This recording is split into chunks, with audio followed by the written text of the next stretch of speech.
இந்த ஃபோக்கஸ் பண்ணுறதுக்கும், போர்ஷனை கம்ப்ளீட் பண்ணுறதுக்கும், என்ன தான் டயர்டாக இருந்தாலும் படிக்கணும்னு விஷுவலைஸ் பண்ணுறதுக்கும், உங்களோட விஷுவலைசேஷன் மற்றும் அஃபர்மேஷன் டெக்னிக் ரொம்ப ஹெல்ப்ஃபுல்லாக இருக்கும்னு நான் நம்புகிறேன்.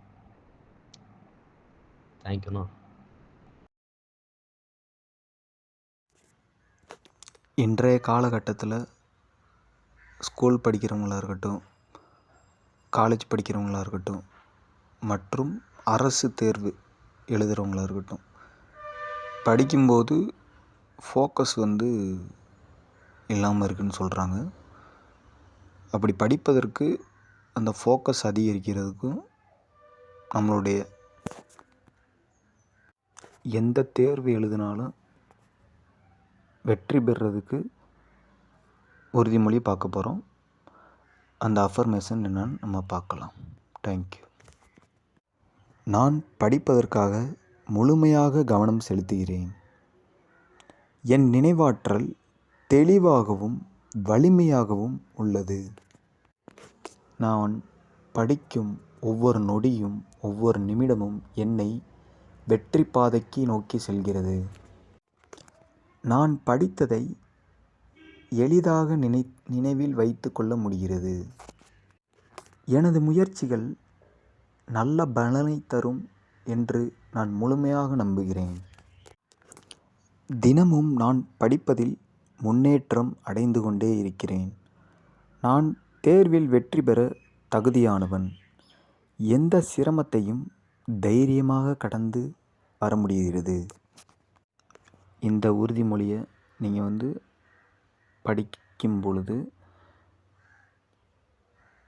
தினமும் ஒரு 5 நிமிஷம் நீங்கள் கேட்டுட்டு படிச்சிங்கன்னா கண்டிப்பாக உங்களுடைய எண்ணங்கள் நேர்மறையாக மாறும். நேர்மறையாக மாறுறதுனால நீங்கள் எக்ஸாமில் சக்ஸஸ் பண்ண முடியும். இதுலேயே எக்ஸாமில் ஃபோக்கஸ் பண்ணுறதுக்கு உறுதிமொழி பார்ப்போம். நான் கவனம் என்ற சொத்தை நேர்மறையாக பயன்படுத்துகிறேன். நான் செய்யும் வேலையாகட்டும் படிப்பாகட்டும் முழுமையாக கவனம் செலுத்துகிறேன். என் மனம் அமைதியாகவும் நான் படிக்கும்போது என் சிந்தனைகள் ஒரே இடத்தில் நிலைத்திருப்பதற்கு நன்றி. என் நினைவாற்றல் வலிமையாக உள்ளதால் நான் படித்ததை எளிதில் நினைவில் வைத்து கொள்ள முடிவதற்கு நன்றி. நான் நேரத்தை பயனுள்ள முறையில் பயன்படுத்துகிறேன். என் மனம் கவனச்சிதறலிலிருந்து பாதுகாப்பாக உள்ளது. என் மனம் எப்பொழுதும் நேர்மறையாக மட்டுமே சிந்திப்பதால் என் மனதில் சக்தி அதிகரித்து என் உள்ளத்தில் தன்னம்பிக்கை அதிகரித்து நான் எப்பொழுதும் படிப்பில் தேர்வில் வெற்றி பெறும் ஆற்றல் உடையவனாக இருக்கிறேன். இந்த அஃபர்மேஷனும் கற்பனை பயிற்சியும் சேர்த்து கொடுத்துருக்கேன்.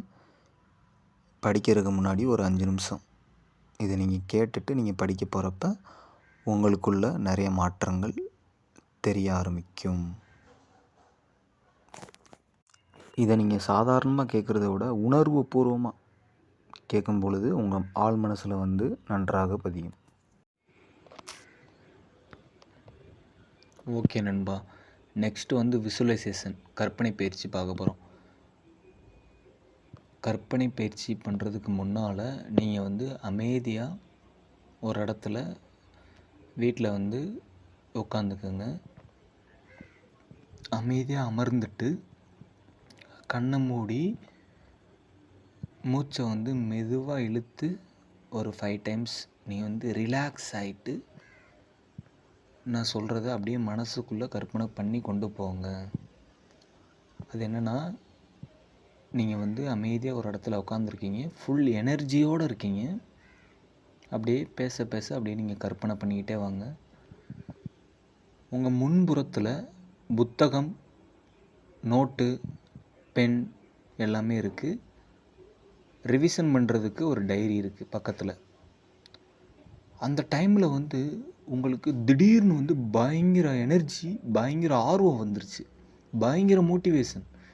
நம்ம எக்ஸாமில் நம்ம ஜெயிக்க போகிறோம். இன்றைக்கி நம்ம எக்ஸாமில் இன்னும் 10 நாள் தான் இருக்குது எனக்கு. அந்த 10 நாளுமே எனக்கு இதே மோட்டிவேஷன் இருக்குது அப்படின்னு சொல்லி உங்கள் சப்கான்ஷியஸில் உங்களுக்குள்ள விதை ஆழமாக இறங்குது.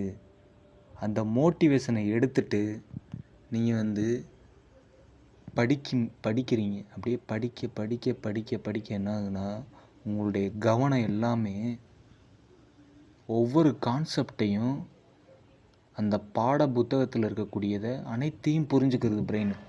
இவ்வளோ நாள் எனக்கு இப்படி நடக்கலையே, எப்படி எனக்கு இப்போ வந்து நடக்குது, அப்பா வாவ் செம்ம வேறு லெவலில், இந்த மாதிரி வந்து எனக்கு ஒரு கொடுத்து வச்சுருக்கணும், எனக்கு வந்து அவ்வளோ ஒரு மகிழ்ச்சியாக இருக்குது அப்படின்னு சொல்லி நீங்கள் வந்து கற்பனை பண்ணுறீங்க. படிப்பு அப்படியே ஆழமாக இறங்குது. ஆழமாக இறங்கும்போது திருப்பி படித்து முடித்ததை நீங்கள் வந்து ரிவிஷன் பண்ணுறீங்க. ரிவிஷன் பண்ணும்போது அப்படியே கிளாரிட்டியாக உங்கள் புக்கில் என்ன இருக்கோ அது அப்படியே உங்கள் மனசில் பதியுது. அப்படி மனசில் பதியும் போது நிம்மதி, ஞாபக சக்தி, அதீத நினைவாற்றல் எல்லாமே வருது. அப்படி வர்றப்ப நீங்கள் வந்து 10 நாள் வந்து முடிஞ்சிருச்சு. நீங்கள் வந்து ரெடியாக போகிறீங்க. ரெடியாக போகிறப்ப நீங்கள் வந்து உங்கள் ஃப்ரெண்ட்ஷிப்பை சந்திக்கிறீங்க. என்னடா மச்சான் படிச்சிட்டியாடா அப்படின்னு கேட்குறாங்க. நான் சூப்பராக படிச்சிருக்கேன், எனக்கு வந்து நல்லா படித்ததெல்லாம் எனக்கு செம்மையாக புரிஞ்சிச்சு, எல்லாமே பாசிட்டிவான வேர்ட்ஸ் வந்து காலையில் வந்து நம்ம எப்போவுமே பாசிட்டிவாக தான் பேசுகிறீங்க. அவங்களும் சொல்கிறாங்க நானும் நல்லா படிச்சிருக்கேன்டா அப்படின்னு சொல்கிறாங்க.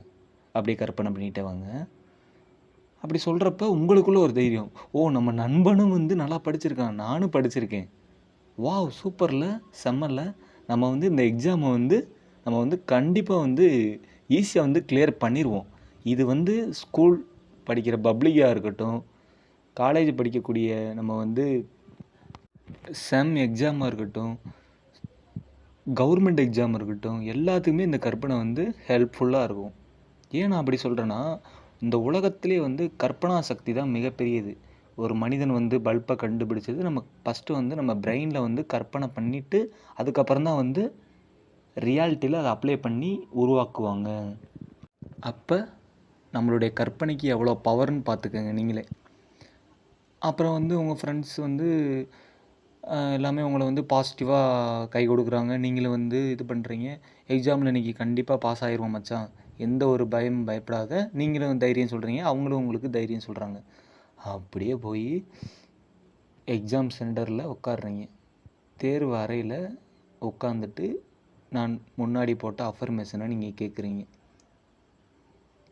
அப்படியே அந்த ஞாபகத்துக்கு கொண்டு வந்து அதை கேட்கும் பொழுது அப்படியே நான் வந்து இந்த தேர்வில் வந்து வெற்றி அடைய போகிறேன், நிச்சயமாக இதுதான் என்னுடைய டூ ஆர் டை, வாழ்க்கையில் கண்டிப்பாக இந்த தேர்வில் நான் வெற்றி அடைஞ்சு ஒரு வேலையை வாங்க போகிறேன் அப்படின்னு சொல்லி முடிவெடுங்க.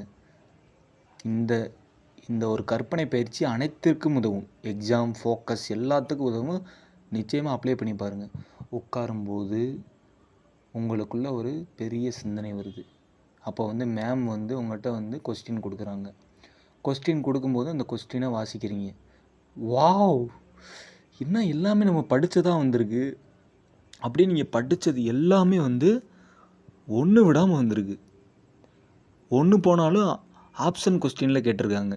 அந்த ஆப்ஷன் கொஸ்டினில் நீங்கள் வந்து எல்லாமே தெரிஞ்சதாக இருந்திருக்கு உங்களுக்கு. நீங்கள் வந்து இன்றைக்கி தாண்டா என்னுடைய வெற்றி கோட்டு நாள், இன்றைக்கி நான் வந்து எக்ஸாம் எழுதி இன்றைய நாளை நான் வெற்றி நாளாக கொண்டாடி என்னை அவமானப்படுத்தியவர்கள் முன்பு நான் வாழ்ந்து காட்டலை, நான் சரியான வீர இல்லடான்னு சொல்லி எக்ஸாமை எழுதி முடிக்கும் பொழுது உங்களுக்குள் சிந்தனை உதிக்கும் பாரு, அன்னைக்கே நீங்கள் ஜெயிச்சிட்டீங்க. ஏன் நல்லா யோசித்து பாருங்கள். நீங்கள் எக்ஸாம் வந்து கற்பனை பண்ணிட்டு போகிறீங்க, நினைப்பதே நடக்கும். அப்போ நல்லது நினச்சிங்கன்னா நல்லது மட்டும்தான் நடக்கும். அப்போ நீங்கள் நல்லதை நினச்சிட்டு போகிறீங்க, நல்லது நடந்துருச்சு. எக்ஸாம் ரிசல்ட் வருது, அன்றைக்கி வந்து உங்களுடைய அப்படியே எப்படி சொல்கிறது பாஸ், அப்புறம் வந்து கிரேடு வந்து ஏ கிரேடு வருது. நீங்கள் வந்து அந்த வெற்றியை கொண்டாடி ஊர் மக்களுக்கு எல்லாத்துக்கும் வந்து செலிப்ரேஷன் பண்ணுறீங்க. எப்படி இருக்கும் அப்படியே வந்து மனசால் கற்பனை பண்ணி பார்த்துக்கோங்க. இந்த கற்பனை வந்து தினமும் 5 நிமிடம் பண்ணுங்கள். ஸ்கூல் படிக்கிறவங்களாக இருக்கட்டும், காலேஜ் படிக்கிறவங்களாக இருக்கட்டும், அரசு வேலைக்கு தேர்வு எழுதுகிறவங்களாக இருக்கட்டும், இந்த கற்பனை பயிற்சி ரொம்ப ரொம்ப ரொம்ப உதவியாக இருக்கும் நான் நம்புகிறேன். ஸோ இதுக்கு மேலே எப்படி சொல்லணும்னு தெரியலை. என்னால் முடிஞ்ச எஃபெக்ட் போட்டு நான் வந்து உங்களுக்கு கற்பனை பயிற்சி சொல்லியிருக்கேன். கண்டிப்பாக அப்ளை பண்ணுங்கள். ஃபுல் மோட்டிவேஷனோடு இருங்க, தைரியமாக இருங்க, தன்னம்பிக்கையை விட்டுறாதீங்க, நம்பிக்கையோடு இருங்க. நன்றி, வணக்கம்.